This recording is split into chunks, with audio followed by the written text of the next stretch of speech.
It's time for the Your Personal Bank Show with Ferenc. In an era of chaos, confusion, and craziness, Ferenc is a voice for common sense. As a financial literacy educator, speaker, and entrepreneur, Ferenc cuts through the noise to help us understand how current events affect our money, economy, and our freedom. Now, here's Ferenc. Welcome to the Your Personal Bank Show. This is Ferenc, and wow, do I have a lot of stuff to cover today, but some of it's really encouraging and uplifting, so I want to start there. The first thing I want to bring up is that we keep hearing how America is divided, that we're a divided country. We're hearing that from all kinds of sources, but most predominantly from the media. And I agree, America is divided, but I've come to the conclusion that it's divided, but not how you think. How most people think it's divided. You see, the reason I'm coming up with this, and I'm going to share with you this further, of course, is I've been traveling quite a bit this summer. I'm from Phoenix, of course, and that's sadly I've been living in Arizona for the past 30 years, give or take, and it was a great place to live, raise a family, all that kind of good stuff. There's no question in the last few years Arizona has been changing, and not in the way that I prefer personally. If you listen to this show, you know where I stand. But it's definitely become a lot of people say a purple state, and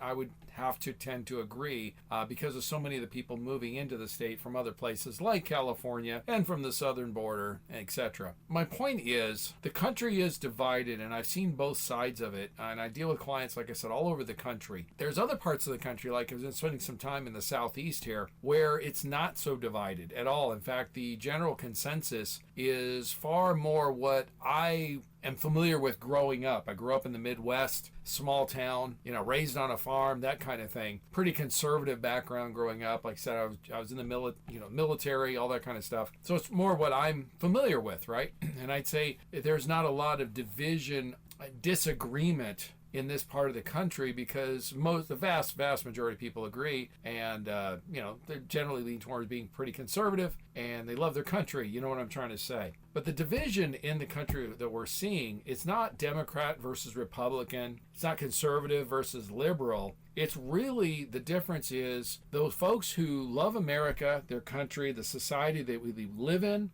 and those that don't. And when you realize that, you start to realize very quickly that the percentage of people that still really appreciate the opportunities that this country provides, the freedoms that it provides, far more than most other countries throughout the history of humankind, actually, you realize that the people that do appreciate that are in the vast majority. And if I had to guess, I'd say easily in the 75-80% range. There's probably only 20% or so, maybe 25% of those who have bought into this ideology that the country stinks and it's a bad country and it's got a bad history and all this other kind of stuff. Frankly, what they've done is they've bought into the propaganda. Look, I'm not saying this country's perfect. I don't think anyone would. But it's certainly better than just about any other. It's no question that it's created more opportunity and more freedom for more people than any other country, nation on this planet throughout human history. That's just a fact. That's inarguable. And anyone who tries to argue that is just completely and totally ignoring facts, reason, knowledge, any of it, okay? Now, why I'm saying this is all of this gives us a reason for hope, because as people come to realize, look, we either like the way this country is and the direction it's going and the society that we live in and the freedoms, like I said, that we enjoy, or we don't, you realize the vast majority appreciate that, regardless of who they voted for, previously, that kind of thing. In fact, a lot of your more conservative Democrats, if you will, have far more in common than some of your more your rhinos, who want. We're going to talk about that some more. But if you haven't listened to Vivek Ramaswamy, he's a candidate for president, Republican side, and there's a recent interview that he did with Tucker Carlson. You can find it on YouTube or other places. Actually, I recommend Rumble. You can find it there. No reason to support companies that don't agree with our beliefs, your beliefs. It's your choice, but really encourage you to go to someplace like Rumble instead of YouTube if you can find it. That's what I do. I try to find it there. It's not always possible to do that, but generally speaking, it's getting better. But he did an interview recently, like I said, with Tucker Carlson at a recent event, and it was inspiring. And it's the first message I've heard in a while from anyone that I could say I walked away from listening to that interview, and frankly, I was encouraged and inspired. The thing about it is a couple of things that he said, and I want to touch on here from that interview was, if you tell Americans you can't speak, they scream. And if you tell them they can't scream, they break things. And that's such an astute assessment, because freedom of speech, gosh, that's our First Amendment, right? I mean, it's one of the foundational principles of this country. We've always had and enjoyed a freedom of speech, unlike, again, nearly any other country in the history of the world has enjoyed. When that is taken away, we don't take kindly to it. And this censorship environment that we have been in for the last few years, people maybe, they are free to say what they want to say. It's not necessarily illegal. You know, you don't, if you say something, you're going to get arrested, like some dictatorships even today. Try doing that in China, for example.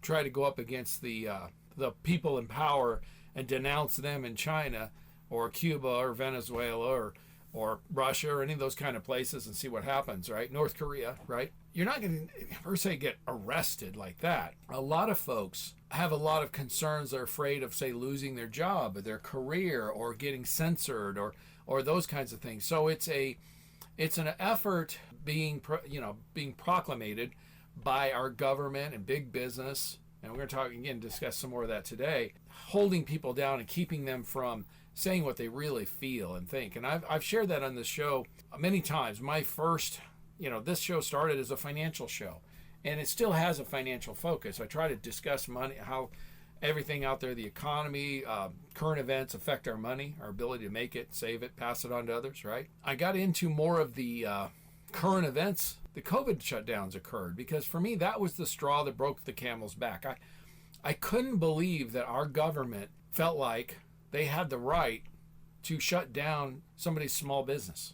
It's not in our Constitution. I believe it's totally, I think it's illegal, in my opinion, but they did it anyway, and they got away with it. And I remember coming onto this show, this was early on, April 2020. You can go back to yourpersonalbank.com, by the way, and you can listen to any of the previously recorded shows, and those shows are still there on the website, so, it's documented. My point is, my wife even said, "Are you sure you want to say this?" I said, "Absolutely, because she goes, you're going to make yourself a target." And I said, "I understand that, but I'm pissed." I said, "I can't believe our government is shutting down small businesses. What do they think they have the right to do that? Who gave them that right? What are we, Cuba? What are Venezuela, China, Russia?"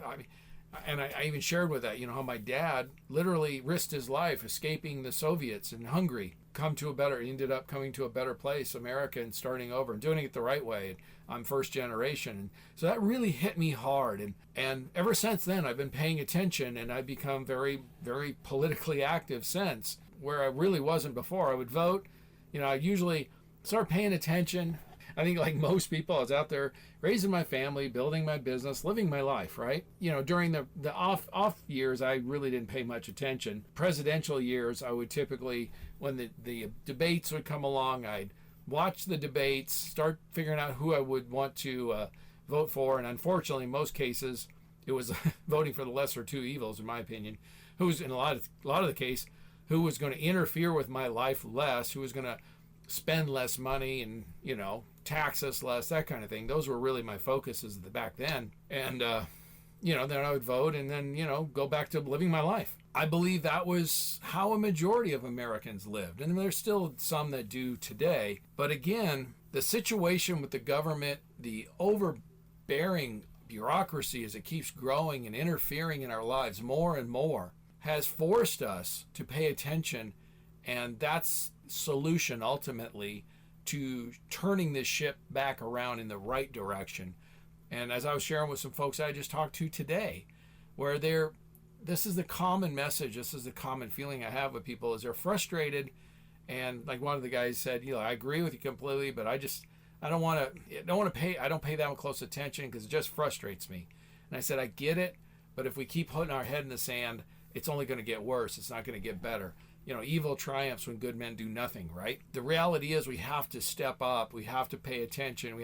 I said the solution is we have to educate ourselves, really educate and help ourselves and really understand what is going on, why things are the way they are.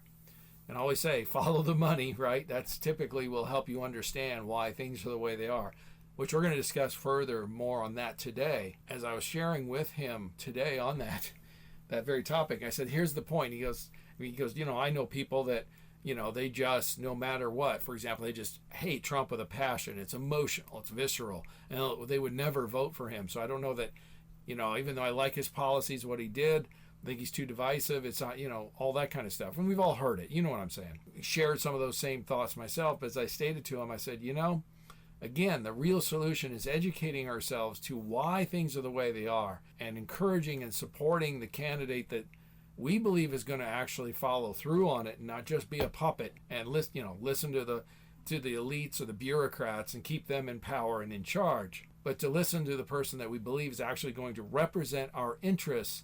And like he said, well, not everybody's going to do that. I said, that's the beauty of it. We don't need everybody. We just need 51%. And he kind of laughed at that point. He said, you know what? You got a really good point. And that's encouraging because there's some people out there, they're not going to listen no matter what. They're not going to, their mind's all made up. I used to say, their mind's like concrete, all mixed up and set. They bought into the propaganda that the legacy media has been feeding them for the last several years.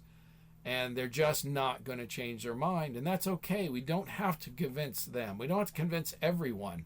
We only need to convince a few, even no matter how you look at it. You look at the last several presidential elections over the last several decades, they've all been very close. So 1% or 2% could just make the difference. Stay tuned. Next segment, I'm going to cover some more things I think you're really going to want to hear and be inspired. And so don't miss it. Stay tuned for more common sense from Ferenc. For more information, contact Ferenc at 866-268-4422 or yourpersonalbank.com.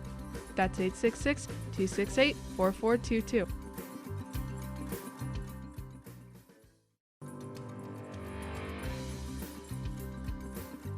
Welcome back to the Your Personal Bank Show with Ferenc Toth. Want more information? Contact Ferenc at 866-268-4422 or yourpersonalbank.com. That's 866-268-4422. Now back to the show with Ferenc Toth.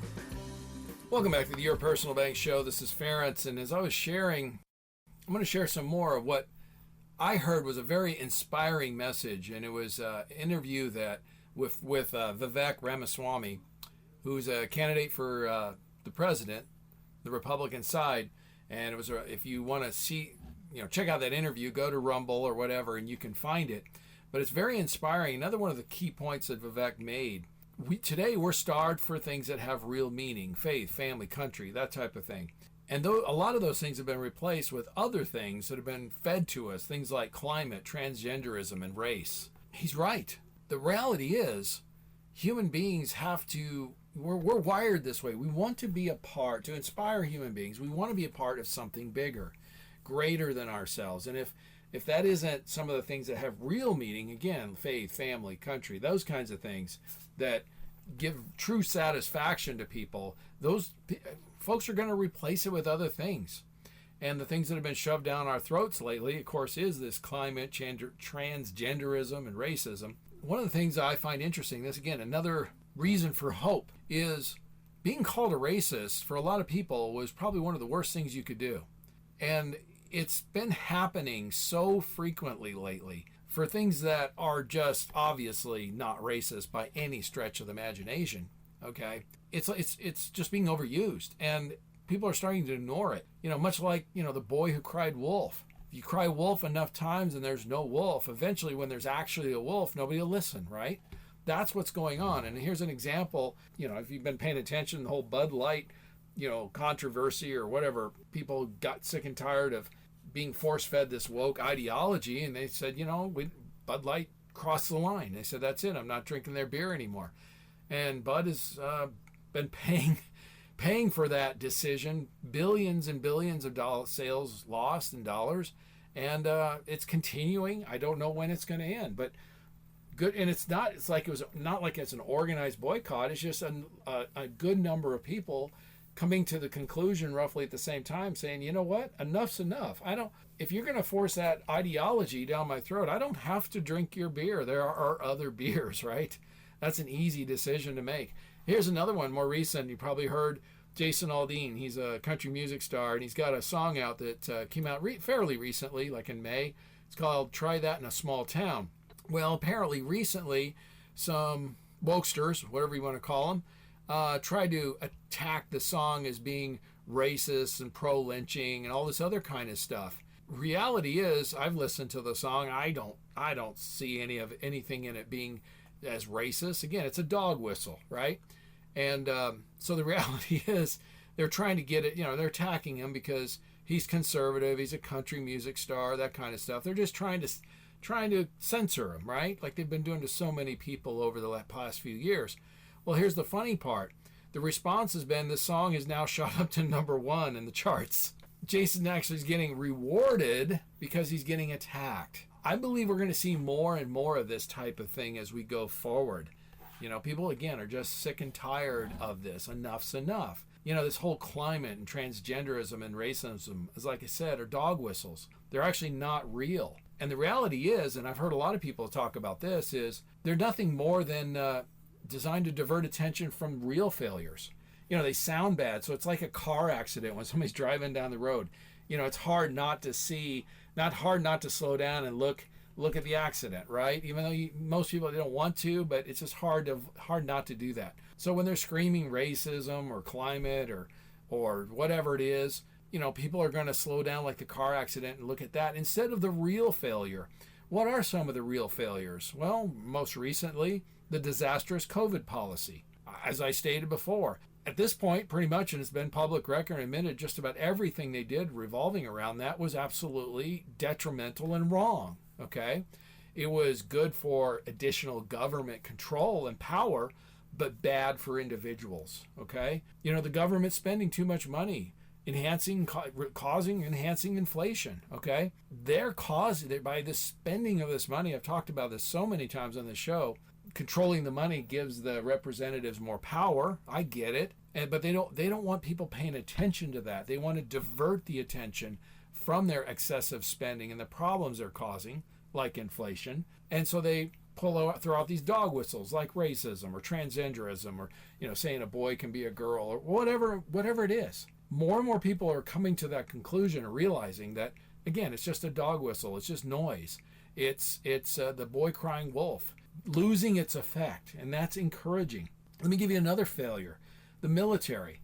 The military recently, I'm going to say in the last couple of decades certainly, has been involved in a lot of useless and unnecessary wars, in my opinion. I think a lot of people's opinion, okay?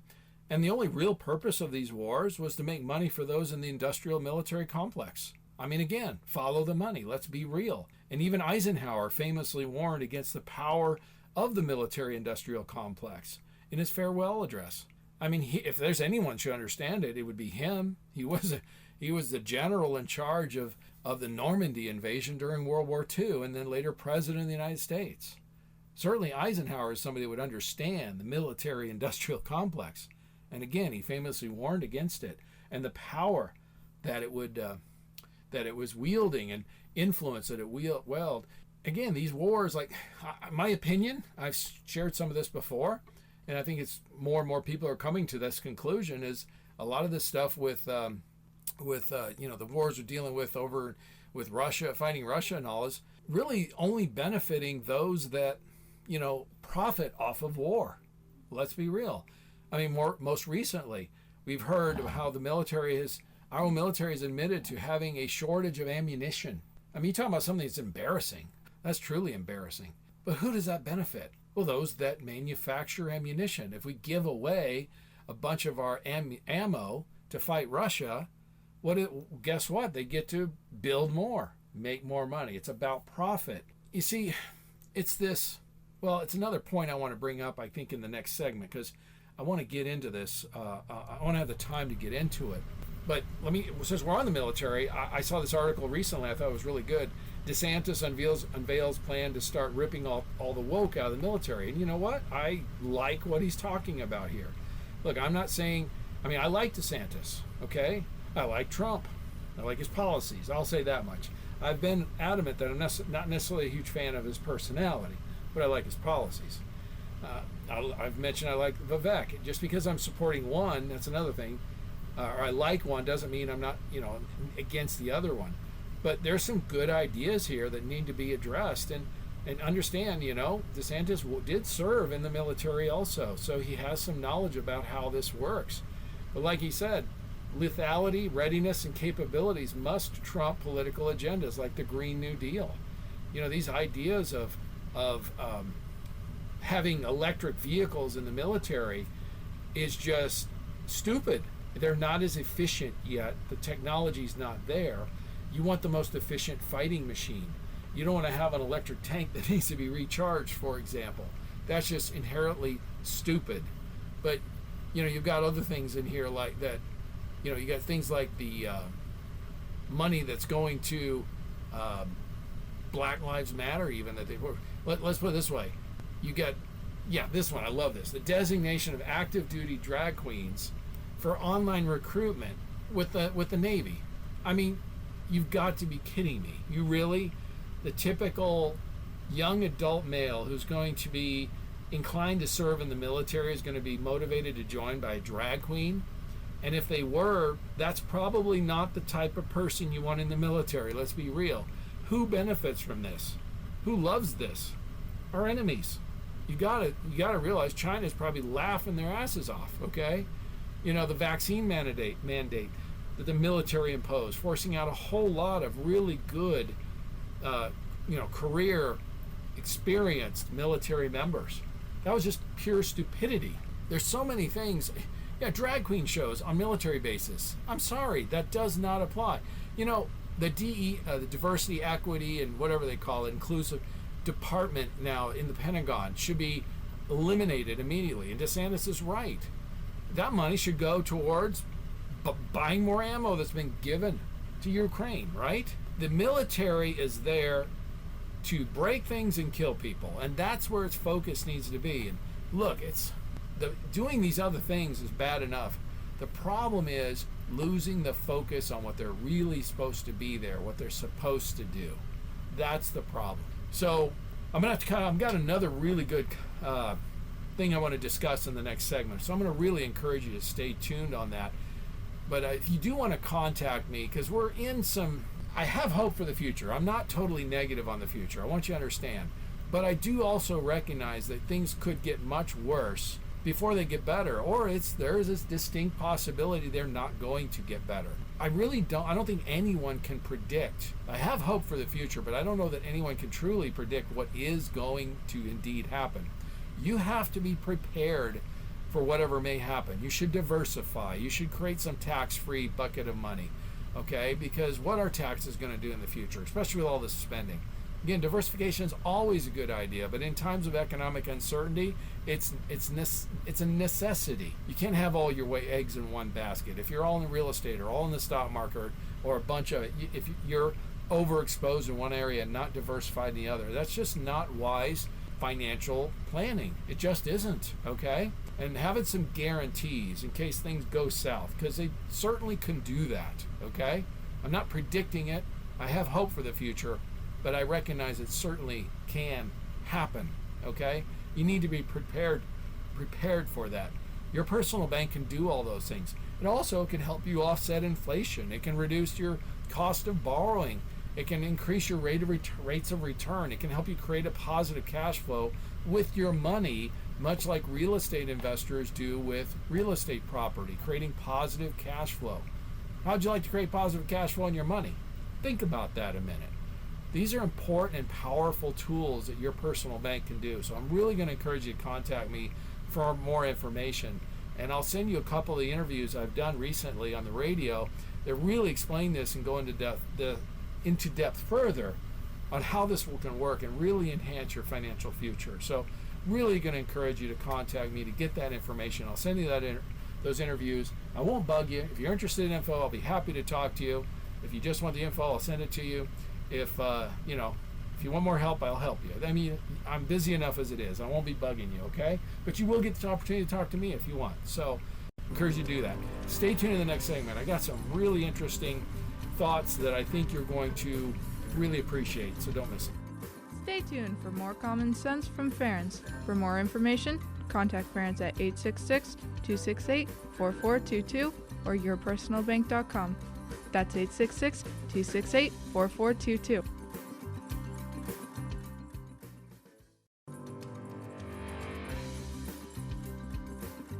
Welcome back to the Your Personal Bank Show with Ferenc Toth. Want more information? Contact Ferenc at 866-268-4422 or yourpersonalbank.com. That's 866-268-4422. Now back to the show with Ferenc Toth. Welcome back to Your Personal Bank Show, and this is Ferenc, and I've been discussing a lot about a message or an interview that I listened to recently from Vivek Ramaswamy. He's a candidate for Republican candidate for president. Tucker Carlson interviewed him at a conference recently, so if you want to go to Rumble and look it up, I encourage you to do so. If you don't know what Rumble is, it's a free speech platform alternative to YouTube. Look, I have nothing to do with Rumble. All I know is they're a free speech platform, and YouTube is not. They censor people. So if you have the opportunity to support something that supports free speech, by all means, I encourage you to do that whenever possible. Another thing Vivek was talking about, and he brought up how he talked about the elite class who are in essence the effective managers of the country. You know, they're not really Republican or Democrat. They just want someone that is elected, and that's at all levels, you know, president on down, who they think will basically do what they want so they can continue to go make some more money, right? So current example is this war fighting Russia. Russia is really not our enemy. There's no strategic threat to the United States from Russia at this point. Okay, they're not attacking NATO countries, that type of thing. Here's the thing: a lot of the Republicans, even in Washington, you can't distinguish them any different from Biden or the Democrats. In other words, they've bought into this military-industrial complex. You know, again, follow the money. They've probably gotten significant campaign contributions, etc., from those types of people so that they can make some more money making war material. I'm sorry, but that's what it's really about. While our true enemy, our number one, I shouldn't say they're our enemy, but our number one threat to our freedoms right now is China. From an economic and military standpoint, they are no question our greatest threat, not Russia. But yet you hear them all just parrot the same line like puppets. And that's what's so annoying. In fact, that, you know, whether you love Trump or not, here's the thing you have to admit. He's not controllable. No one controls Trump. That's the thing that a lot of people love about him, and that's also the thing that annoys a lot of people about him, particularly the elite managerial class, because they can't predict or control what he's going to do. That is why they hate him so much.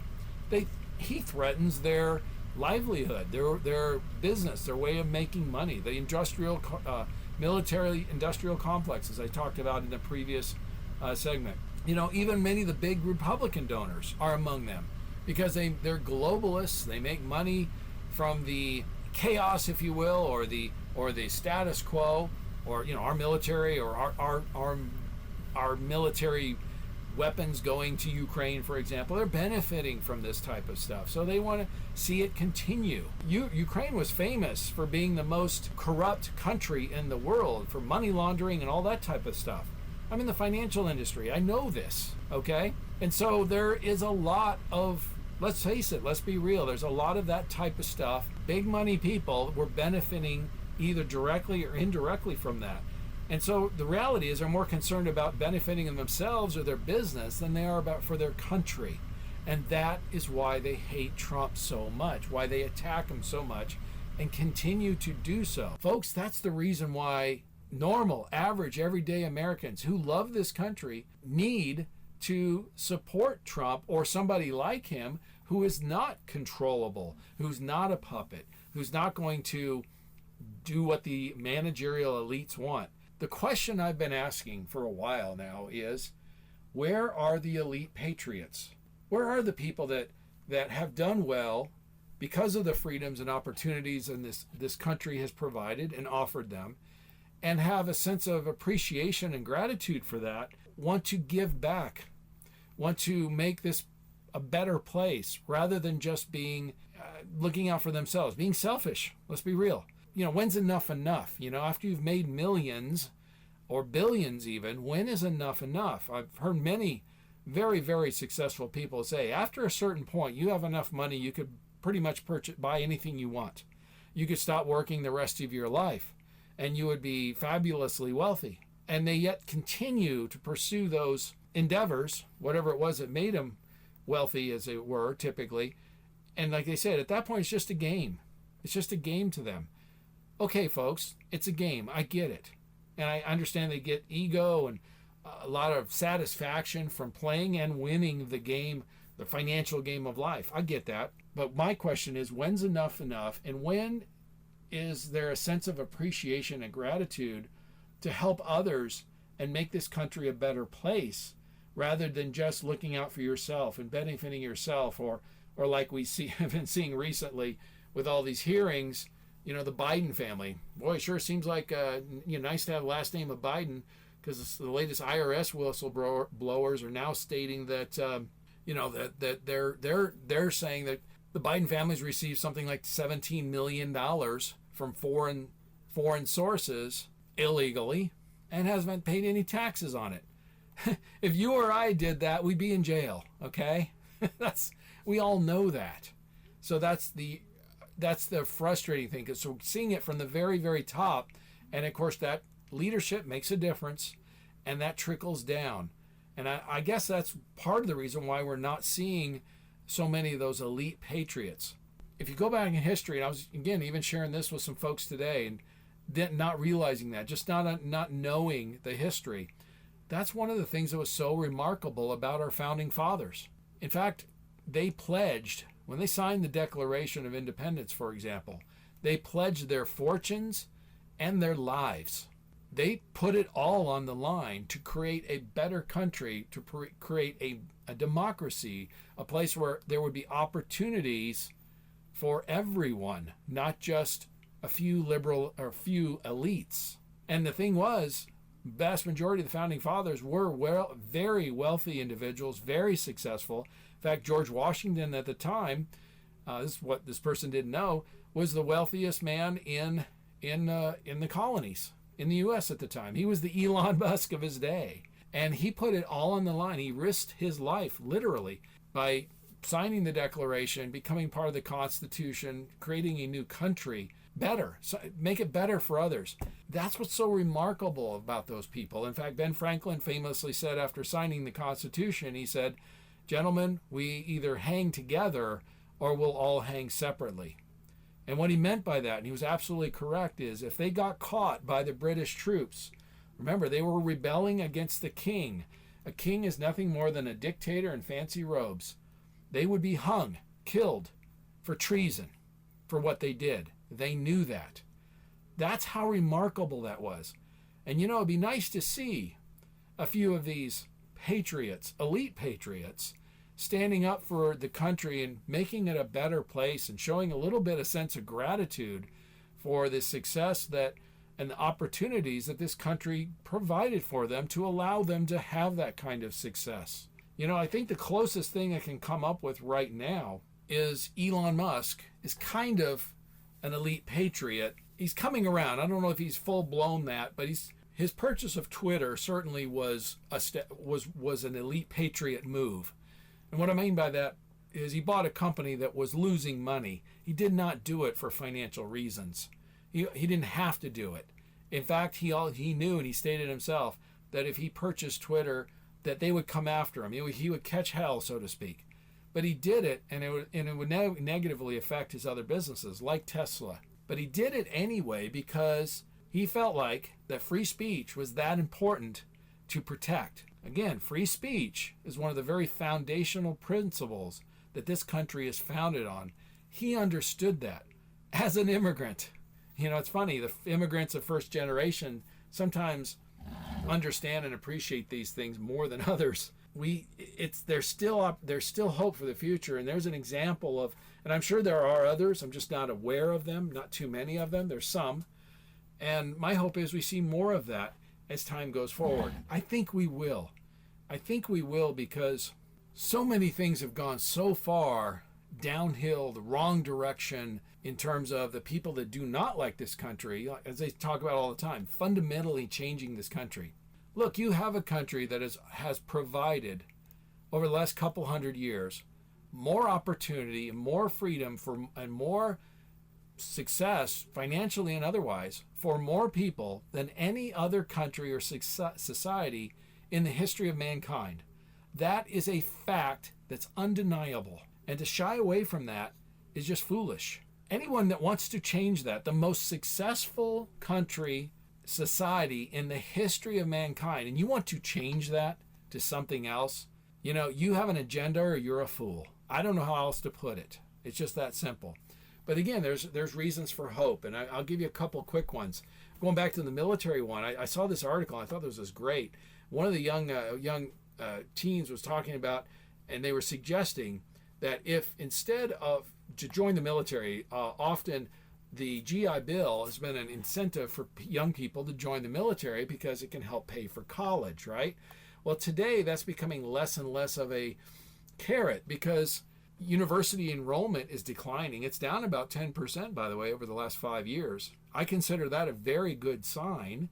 It should be higher than that, in my opinion, but it's not the recruiting magnet it was. And part of the reason was, this young man was saying, he says, it just doesn't really appeal to me because, he goes, I think college is very much overrated and it can just impede or delay an entrepreneur. And he said, why would I take classes on why America sucks, which is what's taught in a lot of these colleges now, while my business competition is getting a 4-year head start on me? It just doesn't make any sense. And see, I love that.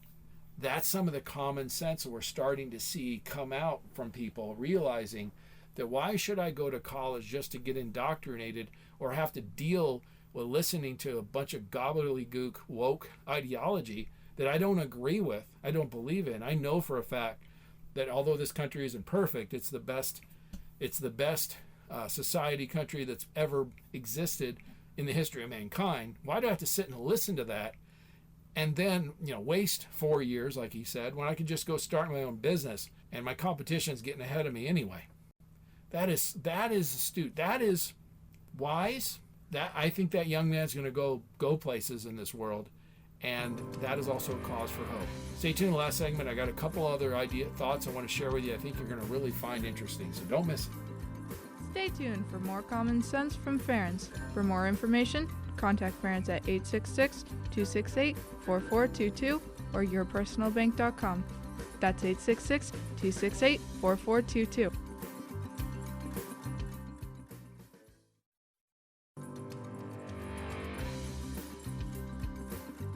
Welcome back to the Your Personal Bank Show with Ferenc Toth. Want more information? Contact Ferenc at 866-268-4422 or yourpersonalbank.com. That's 866-268-4422. Now back to the show with Ferenc Toth. Welcome back to the Your Personal Bank Show. This is Ferenc. So I've been sharing a lot of ideas and some big pictures, some big thoughts today in terms of what I think is really important and what is going on in this country. Yes, we're divided, but not on the grounds that a lot of people think. Again, it's not Republican or Democrat or liberal versus conservative. It truly is about the folks who love and appreciate this country and its opportunities and freedoms it offers, and those that don't. And as soon as we get 51% of the people that to understand that, it doesn't matter what their previous voting record was, what their skin color or any of that kind of thing, or economic situation or anything else. Once 51% of them realize and vote, we can change this country for the better. It's about education and realization. That's what it's about, and understanding what's truly important. It's not what the elites want, endless wars, chaos, confusion, so they can profit off of it, but a better life for everyone in this country. That's what it's about, and getting representatives that'll actually represent us. And if they don't, kick boot them out, vote them out, right? But a couple other things that are encouraging. So again, I guess overall this is an encouraging message today. Is the recent study shows that electric cars, vehicles, the electric vehicle climate and cost benefits won't achieve the goals intended. So as they're saying, this massive push to electrify vehicles nationwide will have an enormous economic and social costs. And this is a report published by the Manhattan Institute. And like I said, it pours some serious cold water on the purported climate and cost benefits of electric vehicles. Like they say in here in the study, the rapid electrification of the U.S. transportation sector would increase consumer costs. It increased the cost of electricity, folks. I've shared this earlier. The cost of electricity in two places, California and Germany, two places that have gone, kind of led the world, so to speak, towards electric vehicles. Their cost of electricity over the last decade has increased something like 5-fold, 5 times. Okay, folks? So it's going to cost, as supply and demand, it's economics 101. If there's more and more people demanding something like electricity, the costs of it are going to go up. Also, in the study states, the electrical grid will become more vulnerable to blackouts. It will actually threaten national security and could even lead to and may not even lead to fewer greenhouse gas emissions. Here's why. The reason is the way an electric vehicle is built versus a gas-powered vehicle. In other words, the CO2 emissions and all the stuff that they're worried about, which, again, that's another whole discussion. But a combustion engine, for example, to build the engine, build that car, about 15 to 20% of the emissions that vehicle is going to emit over its lifetime are done before you drive it.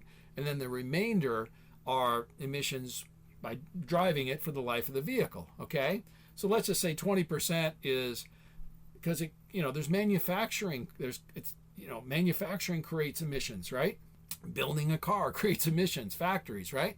So about 20% of the total emissions is in building, and the other 80% roughly is in driving it, the life of the car. Well, electric vehicles, the vast majority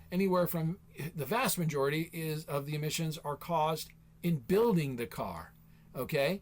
And in fact, the realistic scenarios, in most cases, driving an electric vehicle will actually cause greater global emissions than driving a combustion engine vehicle.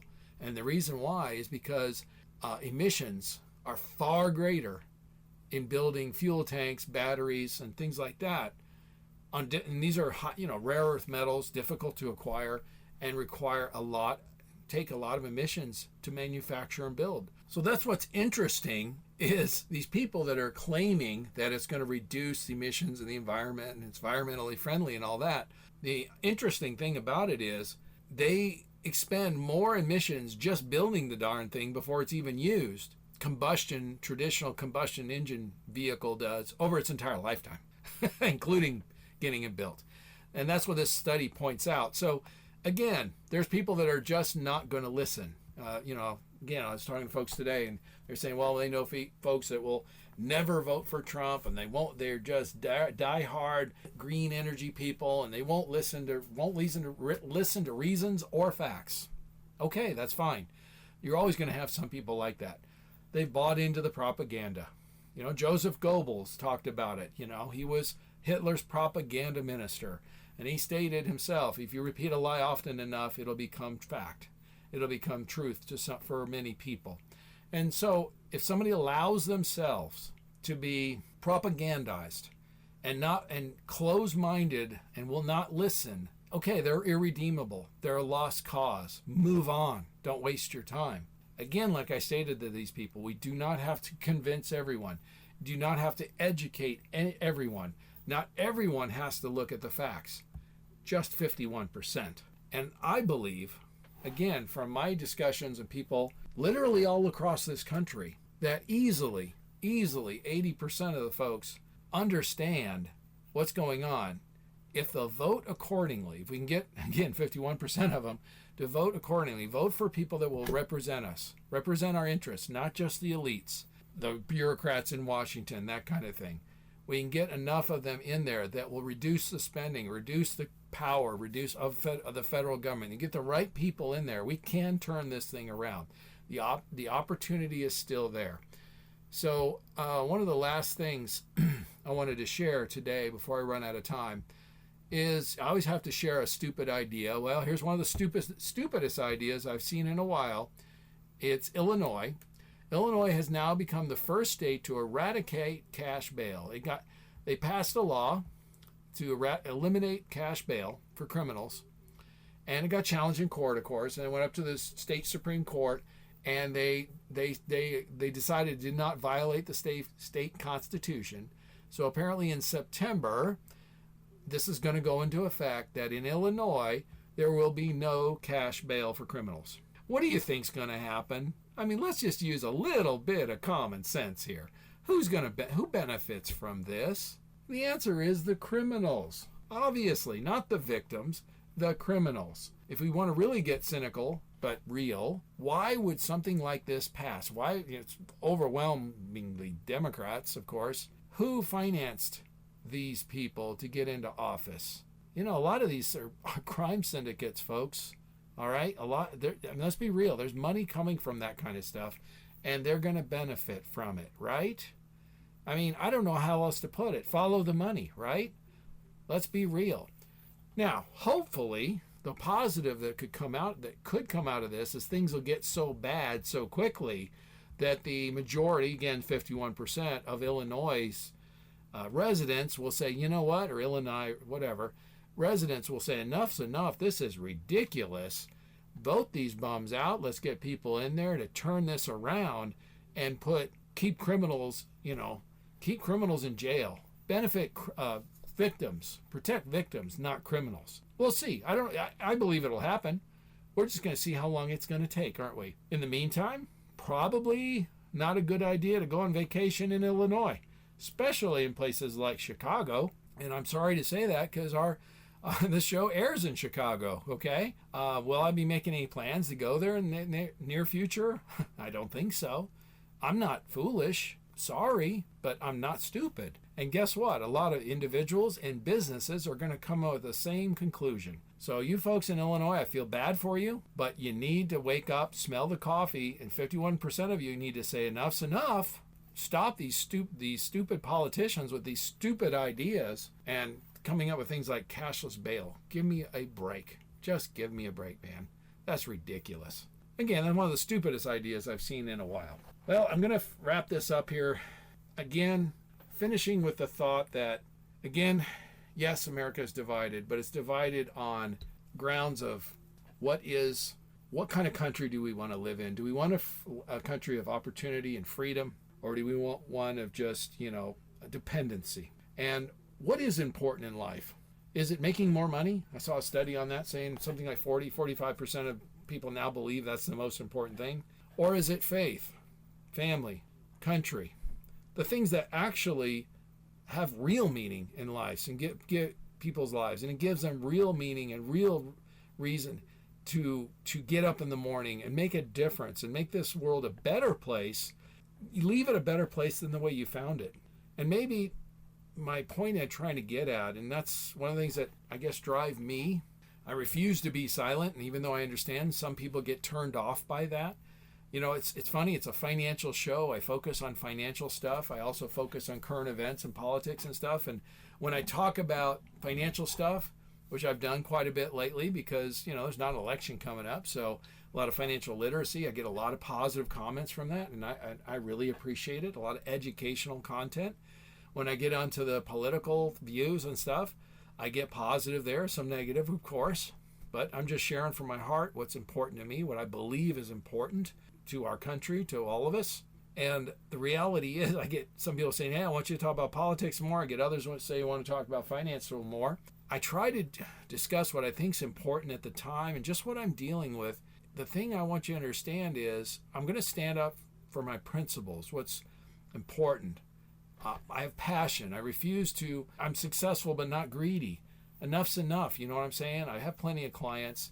I appreciate working with new people. I enjoy it, but I'm not, looking at having everyone as my client. I'm at that point in my career. I'm blessed I can do that. And I'm not going to exaggerate or mislead somebody. I'm going to tell them the truth, the good and the bad. I always have done that, but that's who I am. That's my personality. And in the financial industry, of course, that's not super common, but fortunately, it's important. And I'm not gonna tell you something that you want to hear if it's not true. You see what I'm trying to say? I'm trying to give you the best advice I can. And I'm going to stick to that and not exaggerate, not, like I said, not mislead somebody. I'll be straight with them. Tell them what they need to hear, not what they want to hear, right? So if you do want more information on how to navigate all this and thrive, your personal bank can certainly do that. As I've shared many times, contact me. And while it's still on our money, in God we trust. Listen Tuesdays at noon and Saturdays at 1 to the Your Personal Bank Show for more information. Contact Ferenc at 866-268-4422 or yourpersonalbank.com. That's 866-268-4422.